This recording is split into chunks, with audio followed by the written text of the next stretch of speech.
প্রত্যেক ভিডিওর মতো আজকের এই ভিডিওতেও আমরা 25টি ভারতীয় সংবিধান থেকে গুরুত্বপূর্ণ কোশ্চেন আলোচনা করে নেব ওয়ান লাইনার কোশ্চেনের মাধ্যমে। এভাবে আমরা ভারতীয় সংবিধানকে শেষ করার চেষ্টা করছি। আজকের ভিডিও 11 নম্বর ভিডিও। তো আজকের ভিডিওর প্রথম প্রশ্ন কি? রাজ্যসভা নিয়ন্ত্রণ করতে পারে না কাকে? মন্ত্রী পরিষদকে নিয়ন্ত্রণ করতে পারে না। প্রথম প্রশ্ন হয়ে গেল। লোকসভায় নির্বাচিত হওয়ার শর্ত কি? লোকসভায় নির্বাচিত হতে হলে কি কি করতে হয়? প্রথমে তাকে ভারতীয় নাগরিক হতে হবে বা সিটিজেন হতে হবে। কমপক্ষে তার বয়স হতে হবে 25। ভারতের যে কোনো একটি রাজ্যের যে কোনো কেন্দ্রের একজন ভোটার হতে হবে। ভারতীয় নাগরিকদের প্রত্যক্ষভাবে ভোটাধিকার দ্বারা নির্বাচনে জয়লাভও তো করতে হবে। এই নাগরিকদের ভোটের দ্বারা যখন তিনি জয়লাভ করতে পারবেন তখনই তিনি লোকসভার একজন সদস্য রূপে গণ্য হবেন। কোশ্চেন আসবে যে লোকসভার নির্বাচিত সদস্য হতে গেলে অন্ততপক্ষে কত বয়স হতে হবে? না 25। আর রাজ্যসভার ক্ষেত্রে সেটা 30। ওকে, নেক্সট কোশ্চেন কি আছে? লোকসভার সর্বাধিক সদস্য পূর্বে কত ছিল? 552। পূর্বে জিজ্ঞাসা করেছে 552, তাহলে বর্তমানে কত? না বর্তমানে দুটো কমে গেছে, 550 ম্যাক্সিমাম ক্যাপাসিটি লোকসভার সদস্য সংখ্যা। তার মধ্যে থেকে রাজ্যগুলি থেকে ম্যাক্সিমাম আসবে 530 জন সদস্য। কেন্দ্রশাসিত অঞ্চল থেকে মোট 20টি।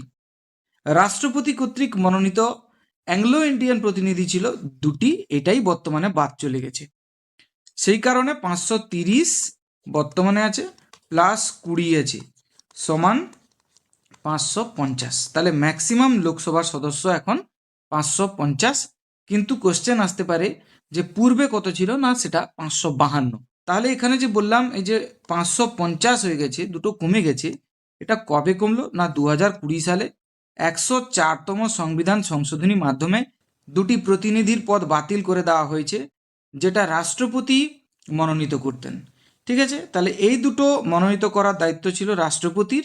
এই যে বিষয়টাকে ক্যান্সেল করে দেওয়া হয়েছে, পুরো বাতিল করে দেওয়া হয়েছে, তাই বর্তমানে আছে 550 ম্যাক্সিমাম ক্যাপাসিটি।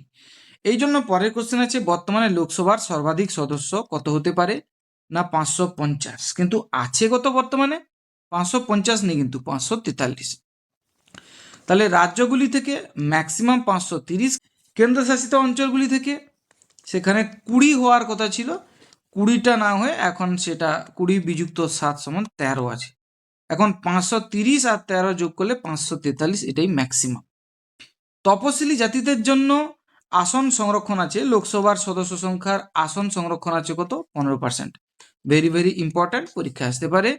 আর সংখ্যা হিসেবে বললে 79। কতজন? 79। আর তপশিলি উপজাতি সেটা হচ্ছে 7.5, মানে হচ্ছে 15%-এর হাফ। আর সেটা তাহলে কতজন হচ্ছে? না 41 জন। তাহলে তপশিলি উপজাতি থেকে 41 জন, তপশিলি জাতি থেকে 79 জন, তো 15% আর 7.5%। তপশিলি উপজাতি বলতে আদিবাসীদেরকে বোঝাচ্ছে। এবারে লোকসভার সদস্যদের মেয়াদ কত? না দেখো, রাজ্যসভার সদস্যদের মেয়াদ কত ছিল? সেটা ছিল 6 বছর। লোকসভার মেয়াদ কিন্তু 5 বছর।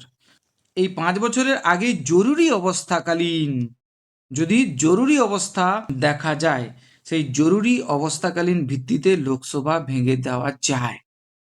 কোশ্চেন, এই যে ভেঙে দেওয়া যায় লোকসভাকে 5 বছরের আগে, তার নির্ধারিত 5 বছরের আগে, সেটা ভেঙে দিতে পারেন কে? রাষ্ট্রপতি।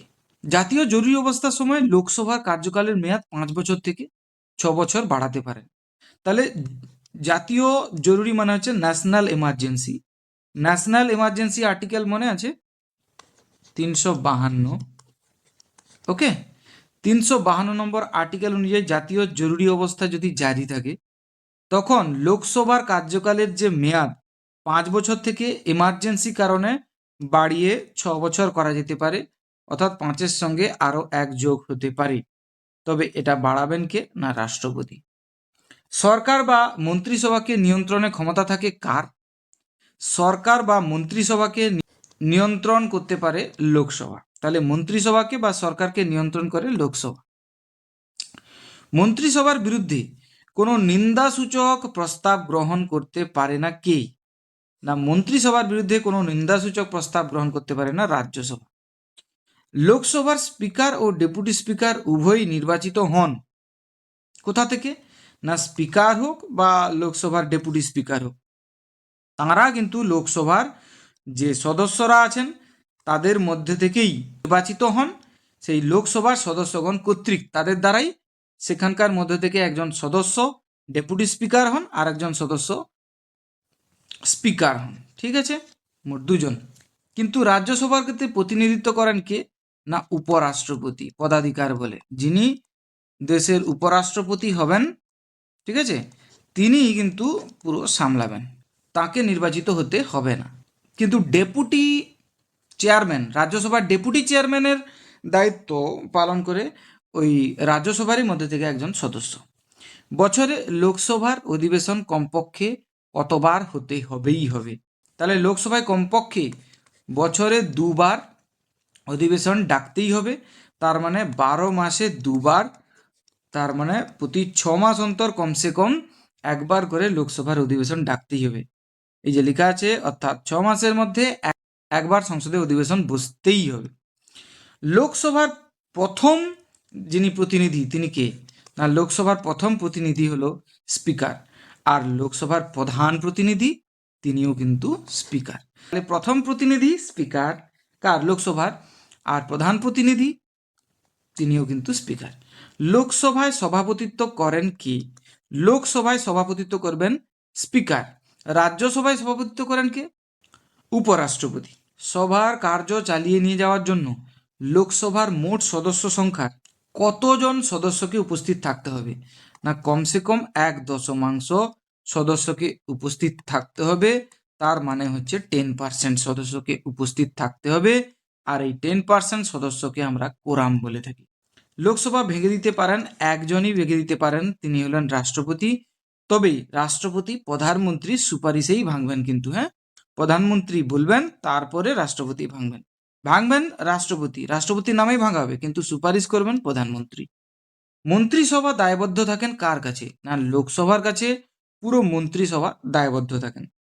কোনো বিল, অর্থ বিল কিনা, সেটা ডিসাইড করবেন কে? এ বিষয়ে যদি মতবিরোধ দেখা দেয় তাহলে চূড়ান্ত সিদ্ধান্ত নেবেন কে? তিনি হলেন লোকসভা স্পিকার। লোকসভার স্পিকারই সবাইকে থামিয়ে দিয়ে বলবেন, তোমরা থামো, আমি বলে দিচ্ছি এটা অর্থ বিল হবে কিনা। তো স্পিকারের সিদ্ধান্তের বিরুদ্ধে স্পিকার যে সিদ্ধান্ত দেবেন সেটা মেনে নিতে হবে, কেন কি স্পিকারের সিদ্ধান্তের বিরুদ্ধে আদালতে কোনো আপিল করা যায় না। সংসদীয় শাসন ব্যবস্থায় একজন নিয়মতান্ত্রিক রাষ্ট্রপ্রধান থাকেন, যার কাছ থেকে যার নামে সবকিছু কাজ হবে, অর্থাৎ শেষ যে সইটা থাকবে কার? না তিনি হলেন রাষ্ট্রপতি, তার নামেই সবকিছু হবে, তার নামে দেশের শাসন কার্য পরিচালিত হচ্ছে। কিন্তু প্রকৃত শাসক অ্যাকচুয়ালি কে? না প্রধানমন্ত্রী। প্রকৃত শাসক তাহলে কে? প্রধানমন্ত্রী। নিয়মতান্ত্রিক রাষ্ট্রপ্রধান রাষ্ট্রপতি, প্রকৃত শাসক হলেন প্রধানমন্ত্রী। ভারতের কোন রাজ্যের কতগুলি আসন লোকসভার জন্য বরাদ্দ হবে?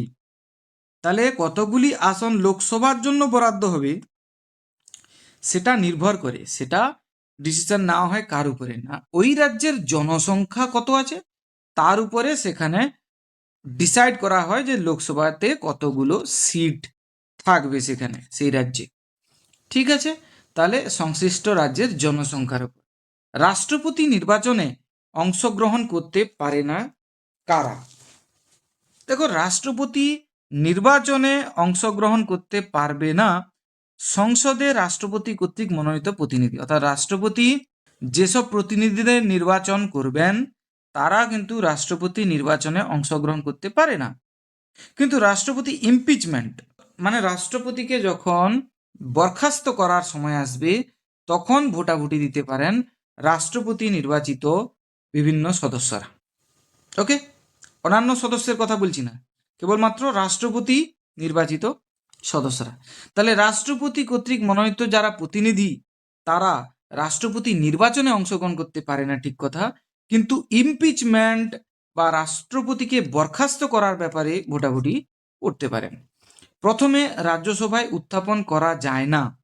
রাজ্যসভায় যে যে জিনিসগুলো উত্থাপন করা যায় না সেটা হচ্ছে বাজেট, 2 হচ্ছে অর্থ বিল। তার মানে এগুলো কোথায় প্রথম উত্থাপন হয়? উত্তর হচ্ছে লোকসভা। এটাও কোশ্চেন আসতে পারে। ঠিক আছে, নেক্সট কোশ্চেন কি আছে, পার্লামেন্টের সদস্য না হয়েও উভয় কক্ষে আলোচনায় অংশগ্রহণ করতে পারেন। পার্লামেন্টের সদস্য নন কিন্তু তিনি, অথচ পার্লামেন্টের রাজ্যসভায় বা লোকসভায় উভয় কক্ষেই আলোচনায় অংশগ্রহণ করতে পারেন তিনি হলেন attorney general. Very very important. Okay, পার্লামেন্টে কোনো রাজনৈতিক দলেরই এককভাবে সংখ্যাগরিষ্ঠতা না থাকলে, সংখ্যাগরিষ্ঠতা না থাকলে, অর্থাৎ মোট তাহলে সিট কত দাঁড়ালো, 550। 550-এর অর্ধেক কত না 275, তার থেকে একটা বেশি পেতে হবে, সমান 276। 276টি ভোট পেলে তবেই সেই দল লোকসভা গঠন করতে পারবে। কিন্তু কোনো রাজনৈতিক দলেরই একক সংখ্যাগরিষ্ঠতা নেই। যদি না থাকে তখন সেই ধরনের পার্লামেন্টকে কি বলে, ত্রিশঙ্কু পার্লামেন্ট বা হ্যাং পার্লামেন্টও বলে থাকে। কি পার্লামেন্ট? হ্যাং, মানে ঝুলে আছে, এখনো সরকার নির্বাচন হয়নি। তাহলে আজকের ভিডিওতে সবচেয়ে গুরুত্বপূর্ণ কোশ্চেনগুলো ওয়ান লাইনার কোশ্চেনের আকারে আমরা আলোচনা করে নিলাম, আরও 25টি কোশ্চেন।